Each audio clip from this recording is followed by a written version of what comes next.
नमस्कार, जय जगन्नाथ। आपण मानकु मो चैनल को अनेक अनेक अभिनंदन।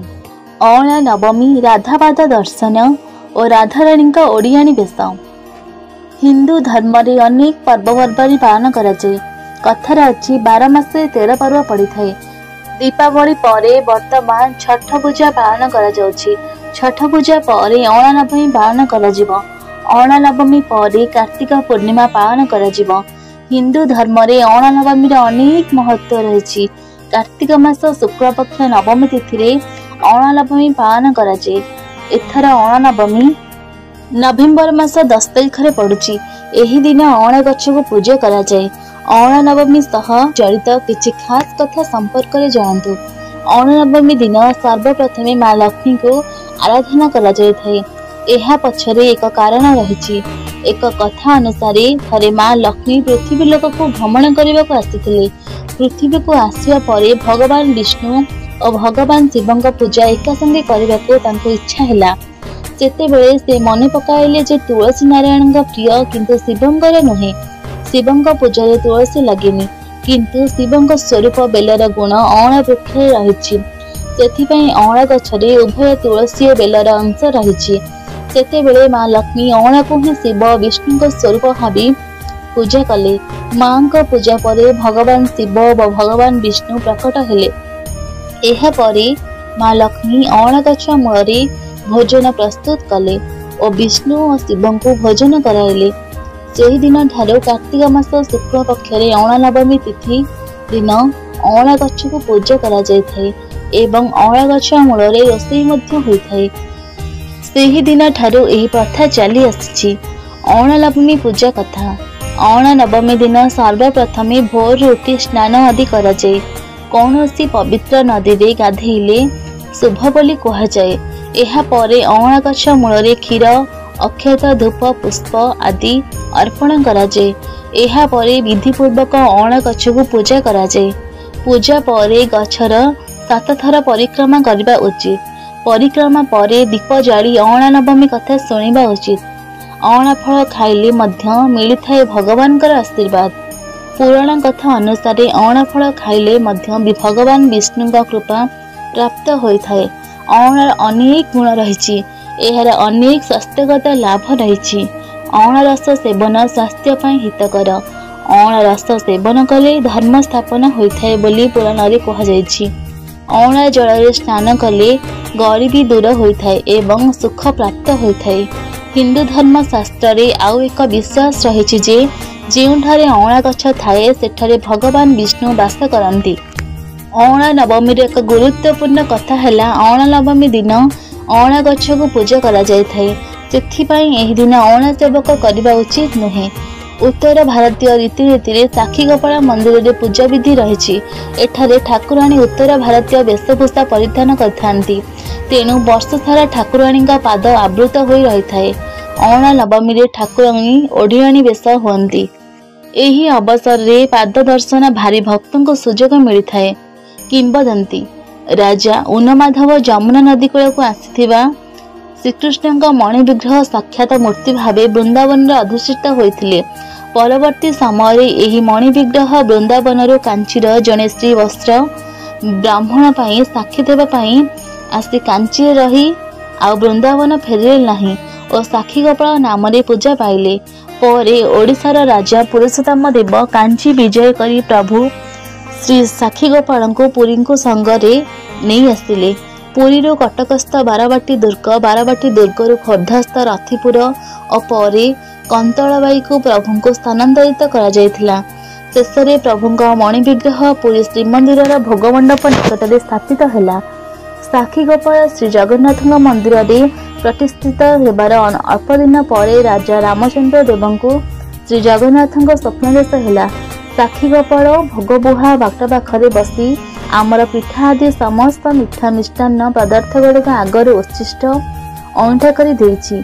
आमे उपवास रहिछु। राजांक निद तत्क्षणात भांगीगला। राजा भारी व्यस्त होई पड़ले। राजा एहीपरि अस्वस्थिकर अवस्था थिबा समय बाबा ब्रह्मचारी नामक जने सन्यासी राजांक पाखकु जाई कहिले, हे राजन, पुरी ठारू 15 माइल दूर ब्राह्मण शासन केन्द्रस्थल पुण्यतय रत्नचिरा नदी तीरवर्ती छुरीअना बकुल तमाल केतकीय नारिकेल वृक्ष परिपूर्ण प्राकृतिर बनरे श्री साक्षी गोपाल को स्थापना कर। एही धाम ठीक वृंदावन धाम परी। राजा श्री रामचंद्र देव बाबा ब्रह्मचारी परामर्श को साक्षी गोपाल इच्छा भावी एही प्राकृतिक बनरे प्रथमे सिद्धबल राम निकट एक मंदिर प्रतिष्ठा कराइले। श्री साक्षी गोपाल को स्थापना कराइले। परवर्ती काल में वर्तमान मंदिर निर्माण कराई। श्रीकृष्ण साक्षी गोपाल रूपे रहिले साक्षी गोपाल रे। श्री राधा रहिले वृंदावन रे। परस्पर सहित मिलन न हेबारु उभय भारी अस्वस्थी अनुभव कले। समय क्रमे प्रिया श्री राधा सेवक साई स्थित श्री साक्षी गोपाल बड़ पंडा बा बेलेश्वर महापात्र घरे मानवी प्रिया लक्ष्मी रूप में जन्म लाभ कले। प्रभु श्री साक्षी गोपाल नित्य रात्र तृतीय प्रहर रे मंदिर छाड़ी आसी लक्ष्मी सह बासभवन में मिलित हुंती। गुप्त वृंदावन रूपे परिचित बकुल वन रे लक्ष्मी सह केली करती। अधिकांश समय प्रभुंका बंशी रात्र पिंधा बसन चूल आदि लक्ष्मी शयन हेजरू मिलथिबा राजा बड़ पंडा को चोर कही नाना निर्यातना देले।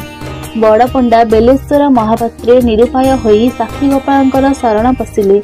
भक्त वत्सल भगवान श्री साक्षी गोपाल राजन को स्वप्न रे कहले, हे राजन, बड़ पंडा निर्दोष। मोर प्रिया राधा तांका घरे लक्ष्मी रूप में जन्म लाभ करिछि।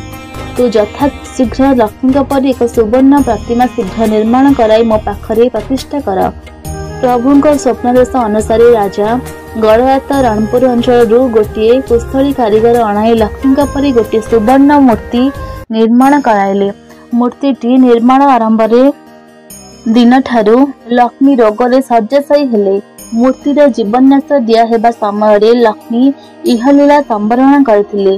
प्रभु साक्षी गोपाल इच्छानुसारी तांकर प्रिय लक्ष्मी मर शरीर को साक्षी गोपाल मंदिर सम्मुख में संस्कार कराई बोले किंबदंती को स्मरण रखा।